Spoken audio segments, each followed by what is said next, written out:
Folks, howdy. Ben Beadle, Chief Executive of the NRLA here. Hope you are well. A few reflections post Conservative Party conference. It's been a really busy few days for myself and the small team that made it up to Manchester with me. So important to be at these events and in front of decision makers, having conversations on the direction of travel when it comes to the housing sector. So in no particular order, we had a huge number of conversations around the role of antisocial behaviour, particularly in light of the Prime Minister's announcement of a couple of months or so ago.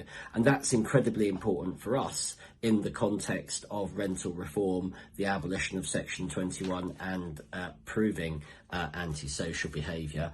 I was really pleased to get the opportunity to ask Mr Gove a question which gave him free rein to set out his view on the private rented sector and the role that landlords play in it. And I was very pleased to hear that he's very supportive of a thriving private rented sector. I think there's more that he could do to make it thrive even further. But I feel like we're coming away from a policy of shrinking the sector, because I also heard him talk about growing the sector. As I've said in one of my previous videos, I've got a really good idea about how you grow the sector. You tinker with tax and you make it a more or a less hostile environment and a more positive environment for investors and property owners to bring their properties to the market. I've not heard that sort of detail yet, but we live in hope. Rachel Maclean, the Housing Minister, also gave a boost to the role that private landlords play, and I think it's fair to say that we're hearing much more about the responsible majority because of NRLA campaigning, rather than trying to paint everybody with the same brush. Also, very pleased to see Mr Gove reiterate that message as well, because it is so important. Gove needs landlords, the sector needs landlords, renters need landlords of all varieties, and we're at a point now where I think we're starting to see previous decisions come home to roost with regards to confidence, and I think that there is much more that government can and must do when it comes to the PRS for the benefit of landlord and tenant alike.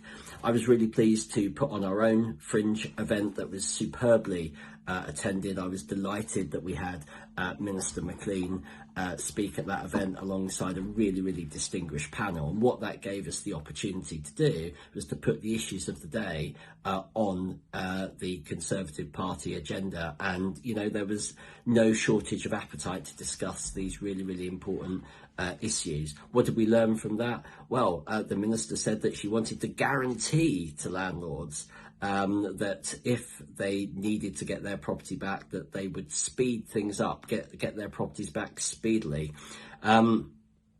She also said a few other things, by the way, that have been widely reported on the BBC website, but I'm holding her to this one because it is the central piece of making Section 21 work, and that is whole-scale court reform, having confidence in those timeframes and knowing what the rules of the game are. And you would have seen our PR on this hopefully earlier today, because we want to hold feet to the fire.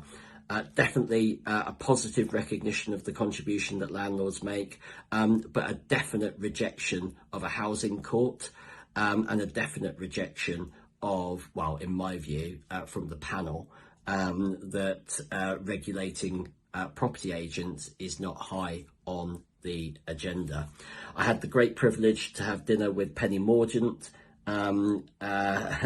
It doesn't say much for the dinner when you talk about council tax disaggregation, but it's an area that she's very passionate about, including the impact that it has on her constituency in Portsmouth.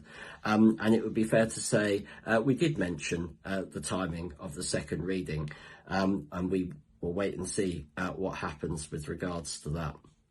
I was very fortunate to attend a private dinner with Rebecca Powell, Joe Churchill, ministers on the energy side, and there we were talking about decarbonisation, generally following on from the government's decision to row back on MEs, which is good news for landlords' cost base.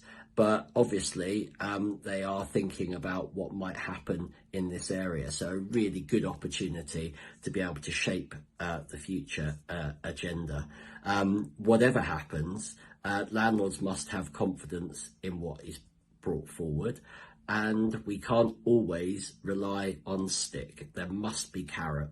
And that point was very firmly made. My colleague and chair, Jodie Berg, made the same points to Lord Callanan, the Energy Minister, at a private lunch, and really sort of reinforcing the role and importance of the private rented sector, the contribution that landlords and property owners make despite the rhetoric. But I'm afraid, having seen the Prime Minister's announcement, whilst there's a lot of substance in other areas, housing didn't get a look in.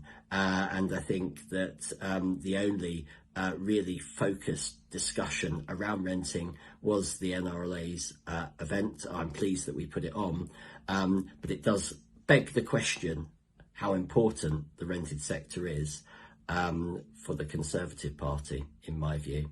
We wait and see. I should be heading to Liverpool on Sunday. No church for me. Maybe there'll be a very different environment there. But one thing's for sure, we will be talking up the role of responsible landlords and absolutely championing the private rented sector and all those operating within it. All the best, folks.